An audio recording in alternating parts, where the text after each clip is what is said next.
ভূত অনলি চ্যানেলে আমাদের আজকের ঘটনাটি পাঠিয়েছেন শিব্বির আহমেদ শান্ত।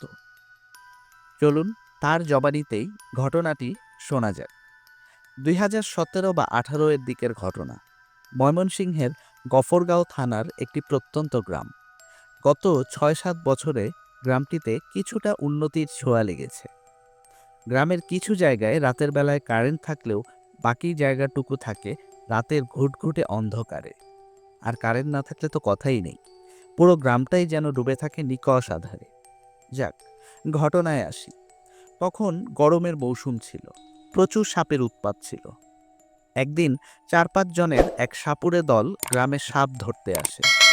স্থানীয় লোকেদের কাছ থেকে ধানের কুড়া নেয় এবং তার সাথে সাপুড়েদের নিজস্ব আরও কিছু উপাদান মিশিয়ে মন্ত্র পড়ে গ্রামটির 4 কোণায় ছিটিয়ে দেয় তারা। তারা বলে এতে নাকি সাপ দম বন্ধ হয়ে গর্ত বা বিভিন্ন স্থান থেকে বের হয়ে আসবে। এবং সত্যি সত্যি এর ফলে কিছু সাপও ধরা পড়ে। আমাদের গ্রামের এক কোণে একটা জঙ্গল ছিল, ওইখানে নাকি বিশাল আকৃতির একটা সাপ আছে। সেটা টের পায় একজন সাপুড়ে। সাপটাকে ধরবার লক্ষ্যে সে যখন ওইখানে যায়, তখন নাকি সে ওইখানে যেয়ে দেখে মানুষের মাথার মতো এবং তাতে টুপি পরা একটি বিশাল সাপ একটি গর্ত থেকে বের হচ্ছে। তা দেখে সাপুড়ে ভয়ে সেখান থেকে দৌড়ে পালায় আর গ্রামবাসীকে বলে, আমি এরকম একটা সাপ দেখেছি যার মানুষের মতো মাথা এবং সে মাথায় টুপি পরিধান করা। এই সাপটিকে ধরলে আমি তো মরবই, সাথে আমার বংশও নির্বংশ হবে, তাই আমি একে ধরতে পারবো না। এই সাপ এই এলাকা পাহারা দেয়, এটি কারো ক্ষতি করবে না। এই বলে তারা সেখান থেকে চলে যায়। বলা ভালো একরকম পালিয়ে বাঁচে। আর আজ পর্যন্ত তারা সে গ্রামে ফিরে আসেনি।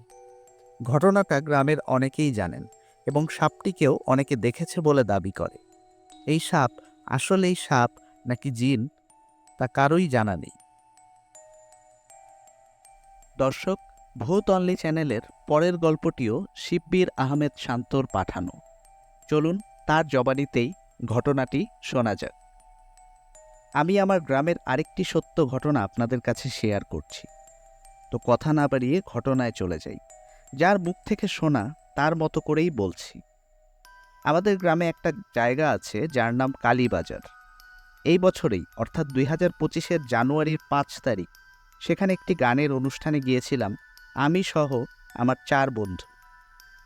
আমার বন্ধুদের বাড়ি কালীবাজারে আর আমার বাড়ি কালীবাজার থেকে 1 কিলোমিটার দূরে। কালীবাজার থেকে আমার বাড়ির রাস্তাটা দুই পাশ থেকে গাছগাছালিতে ভরা এবং দুই দিকেই বাঁশঝাড় এবং ঘন বন জঙ্গল। মাঝখানে একটি শ্মশান ঘাট পড়ে, এর উপর দিয়ে যেতে হয়। তখন ভোর প্রায় 4টা বাজে। অনুষ্ঠান শেষে একা বাড়ি ফিরছিলাম। শ্মশান ঘাটের কাছাকাছি আসার পর কেমন যেন একটু অন্যরকম অস্বস্তিকর অনুভূতি হতে থাকে। মনে হলো যেন একটা ঠান্ডা শীতল বাতাস গা ঘেঁষে চলে গেল। এতক্ষণ পুরো জায়গাটা নীরব থাকলেও হঠাৎ করে আশপাশ থেকে প্রচুর পরিমাণ শেয়ালের ডাকাডাকি শুরু হয়। একটু গা ছমছম করলেও মনে সাহস নিয়ে আমি হাঁটতে থাকলাম। হাঁটতে হাঁটতে শ্মশান ঘাটের সীমানায় যখনই পা ফেলতে যাব, তখনই মনে হলো আমার সামনে দিয়ে কুয়াশার মতো একটা অবয়ব চলে গেল। আমি একটু থমকে দাঁড়িয়ে গেলাম। বুঝতে চেষ্টা করলাম এটা মানুষ নাকি কোনো পশুর অবয়ব। সত্যি বলতে সে সময় আমার প্রচণ্ড ভয় লাগতে থাকে। যতগুলো সূরা জানি সবগুলোই পড়া শুরু করি। আরও কিছুটা সামনে এগোনোর পর আমার পেছনে প্রায় 3-4 হাত দূরত্বে ভারী কিছু একটা পড়ার শব্দ হয়। সেটা একটা বিকট শব্দ ছিল। আমি ভয়ে ভয়ে পুরো শরীর নিয়ে পিছনের দিকে ঘুরে দাঁড়াই। তখন কিছুই দেখতে পাইনি, মানে সেখানে কিছুই নেই যা এই শব্দের জন্য দায়ী হতে পারে। এরপর আমি আবার ভয়ে ভয়ে জোরে হাঁটা দিই আমার বাড়ির উদ্দেশ্যে। শ্মশানঘাটে যেখানে মানুষ পোড়ানো হতো, মানে একটা গাছের নিচে, ওই জায়গাটা থেকে যখন একটু দূরে আমি, তখন সেখানে দেখতে পেলাম 2 জন মানুষ গাছটার সাথে হেলান দিয়ে কিছু একটা করছে। কিন্তু ভালো মতো তাকিয়ে বুঝতে পারলাম যে লোকগুলোর গঠন মানুষের মতো হলেও তাদের কারো মাথা নেই। ব্যাপারটা বুঝতে পেরে আমি এতটাই ভয় পেয়ে যাই যে এক জায়গায় আমি জমে যাই। আমার পা যেন নড়ছিল না। চিৎকার দিতেও পারছি না, আবার দৌড়াতেও পারছি না। আমি ওই জায়গাটাতেই ফ্রিজ হয়ে যাই এবং সাথে সাথেই আমার চারপাশে যেন প্রচণ্ড বেগে বাতাস বইতে শুরু করে দিল। এরপর আমি আমার শরীরের ও মনের সমস্ত শক্তি একত্র করে দৌড় দিতে সক্ষম হই। এক দৌড়ে সে জায়গাটা পার হয়ে পাশের স্কুলের বারান্দায় গিয়ে উঠে জোরে জোরে হাঁপাতে শুরু করি। আমার আওয়াজ শুনে স্কুলের দারোয়ান ছুটে আসে। তাকে সব কথা বলি। তারপর সেও বলে এখানে অনেকে অনেক রকম অভিজ্ঞতার সম্মুখীন হয়েছে। পরে দারোয়ান আমাকে আমার বাড়িতে পৌঁছে দিয়ে যায়।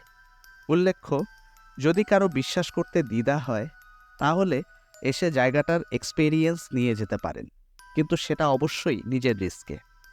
আমি আমার সেই ঘটনার জায়গাটার লোকেশন এবং নাম দিয়ে দিচ্ছি।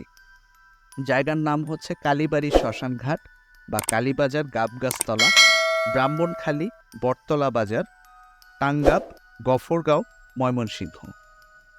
লেখায় ভুল ত্রুটি থাকলে ক্ষমা সুন্দর দৃষ্টিতে দেখবেন। আপনাদের জন্যই কষ্ট করে লেখা। আসলে যার সাথে ঘটনা ঘটে সেই বিশ্বাস করে, আর যারা ঘটনাটি শুনে তার ঘটনার অভিজ্ঞতা সম্পর্কে জ্ঞান অর্জন করে।